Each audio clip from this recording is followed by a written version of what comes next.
There are several reasons why we're talking about Iryna Pap. So one of the reasons is actually well connected to the previous presentation, is about the fact that there was an archive of Iryna Pap that was found at some point, and we'll probably talk about this later. But that was kind of a huge moment when we discovered this photographer, when her archive, which was quite literally discarded into the garbage can, was actually retrieved. Most people don't know anything about Iryna Pap, even in Ukraine. So I suggest that we should start with her biography, starting from the fact that Iryna is actually not her real name. She was born Freda, is it correct? Freda Pap. You already understand what's the issue. She was Jewish.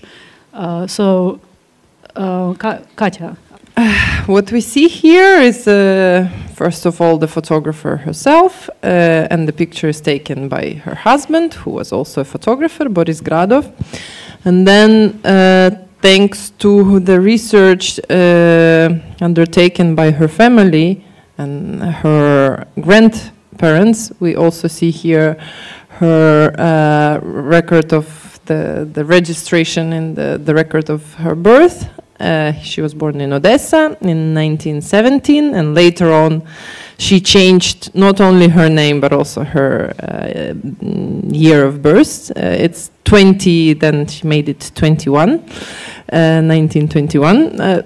Partially, I guess, as every woman wants to look younger, to be younger. Partially, of course, that was the strategy to cover as much as possible her Jewish origin. So yes, first Freda, and then you see already in her work record, Trudovaya knižka, it's Florina, and then from that, it became much more conventional Russian Iryna. So, as I said, Jewish origin. She was born in a family coming from Baltic region, engaged in printing business. Born in Odessa, raised in Kiev, and then studied in the newly organized, founded Ukrainian Institute of Cinematography, graduating in 41, and as a result being evacuated to Russia because of the occupation of Kiev.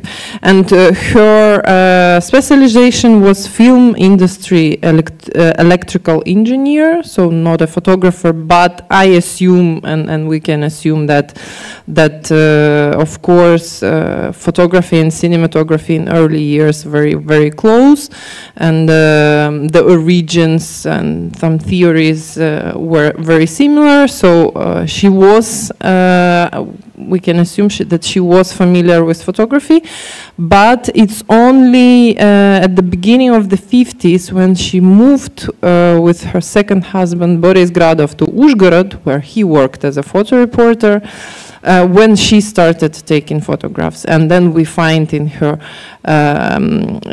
record of work that she was first a mysterious literary worker, which is yeah, I guess very formalistic, very formal occupation that was, I don't know why, maybe she was writing something, maybe she was sort of an administrator or a secretary, or it's not clear what was this occupation, literary worker, and then she became a photojournalist. Maybe I will let to Katya answer about her life and her work in Kiev while you looking how to open the presentation. And I also wanted to add that it's interestingly how we come to her archive and start looking at her images and start learning them. This is because of Valery Miloserdov, who was a photographer as well at Izvestia newspaper, and who just got a job in the early 90s in Kyiv, and he came to his office and found a lot of garbage from the past, and among all of this garbage it was a huge box with slides and photography from Iryna Pap. And he started looking at all of these images, what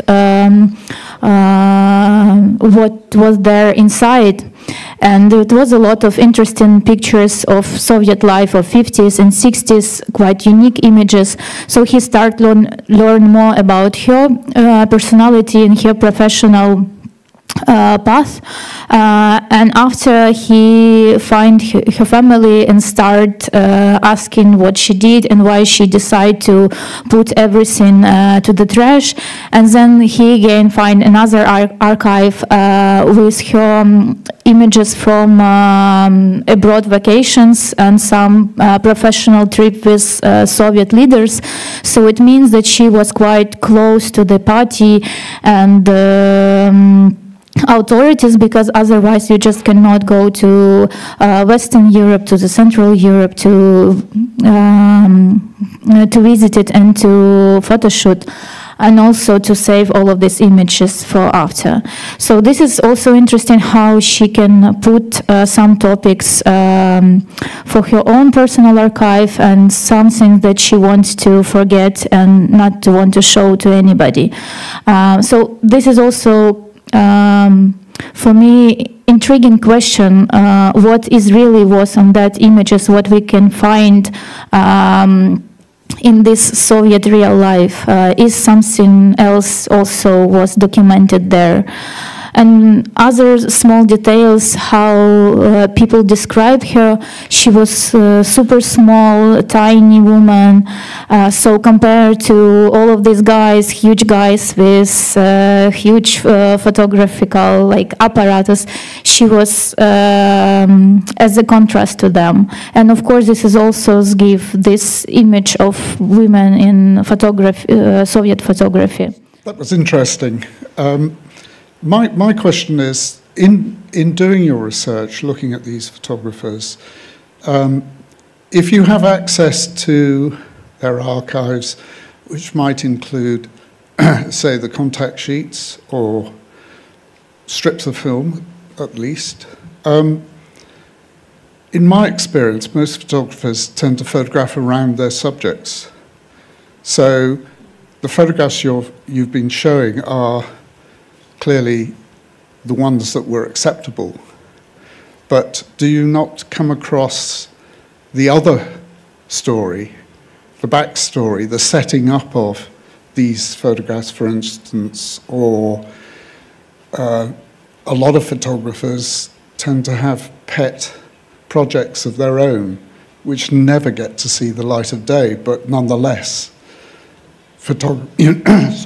being a photographer does give you access to things that ordinary people possibly don't get to see.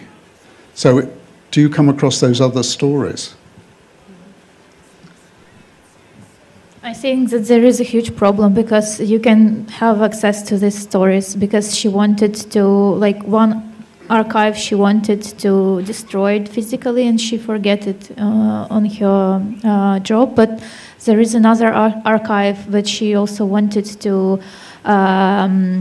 secret from the eye of family, and this exact archive also very limited. And of course, she, as a very professional photographer, she marked everything and she gave description everywhere, but still there is a selection in one archive and second archive, and there is no more. And also there is no diary and any interview of her, and so this makes things more complicated. Well, I presume, because I work with this material for quite some time, that she was very cautious, first of all because of her region, secondly because her husband Boris Gradov was under Stalin repressions. He was imprisoned, yes. And I was also asking myself, because it was clear that the Soviet photojournalism was built in a way that it was super centralized. And if you wanted to build your career, you were supposed to go to Moscow. And even this round table that I was showing before, featuring female photographers, they are all Moscow-based female photographers, which speaks a lot about, you know, how this whole process was organized. So I asked myself, like, why? And everyone says about her that she was pretty ambitious, and she liked her job, and she did it. It was her calling. It was not just, you know, a job. So I asked myself, why wouldn't she go to Moscow? Why wouldn't she try, you know, to penetrate this system somehow? Because she was already part of it. Izvestia was the second most important newspaper in the country. That was not just a small regional newspaper with like limited number of issues released. So I guess this was this kind of a survival strategy, and that's why there are no notes or diaries or any other materials that could put in danger her or her family.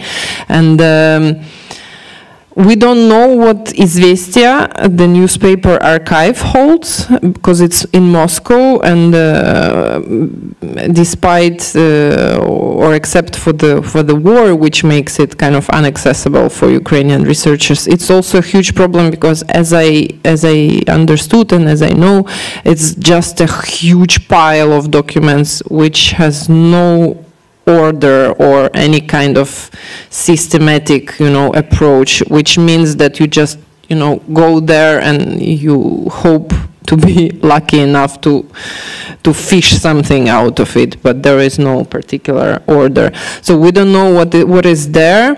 In the archive that is in Salzburg, there are negatives. There are reporter notes which are very short and descriptive. So it's mainly who was photographed, where, what were what was the situation, etc. So nothing beyond that. The only note that has a little bit more of a private touch or individual touch that I found is a pretty long letter that she wrote to the editor of Izvestia, trying to convince him to take one of the reportages that she made. And she explains there that, look, although this is not exactly what we're interested in, I find it interesting, and it's about she went in Caucasus in one village, and she photographed men from the same family of a different generation. So there were like three generations, I guess, of one family, and this is the only material that is somehow has this personal touch. And then I also question these categories of official and non-official, because I think they are very constraining. And of course, if we look at this situation from this point of view, she was an official one and had nothing to do with unofficial. But then she was friends with Ada Rybachuk and Volodymyr Melnichenko, and she photographed them, and they visited her exhibition, and there was a connection between them, but there were almost no traces of that. So maybe she also knew other non-conformist artists, and they were friends, but there are no traces of that. So this is a complicated task, I guess, also because she kind of cleaned all the traces so that no one really can accuse her in anything. You asked me about the comment on Viktor Marushenko's quote, and I will ask you also your comment on another Viktor Marushenko quote. So he told me during some of our visits that suddenly, for him, even being a student of Iryna Pap, this photography started to work in a kind of meaningful, suddenly, unexpectedly. So maybe you can clarify and list it some of these reasons, kind of summarizing our discussion. what are these unexpected values of Iryna Pap's and maybe Boris Gradov archive these days, besides that it is a Soviet photography representing Soviet way of living?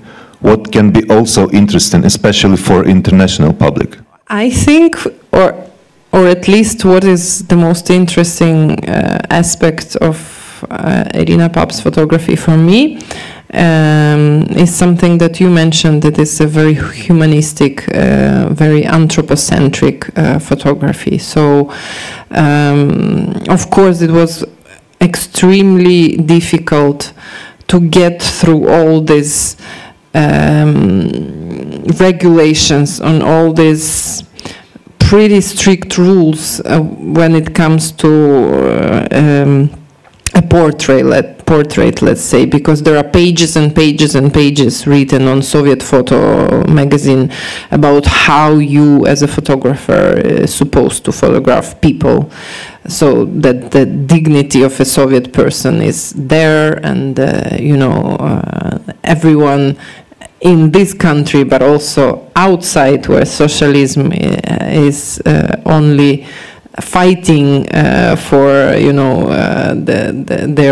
its role, has to photography was this tool to kind of convert people to socialism and show, like, look, this is the Soviet person, it's happy, he's happy, smiling, so you can be just like this person if you convert to our values.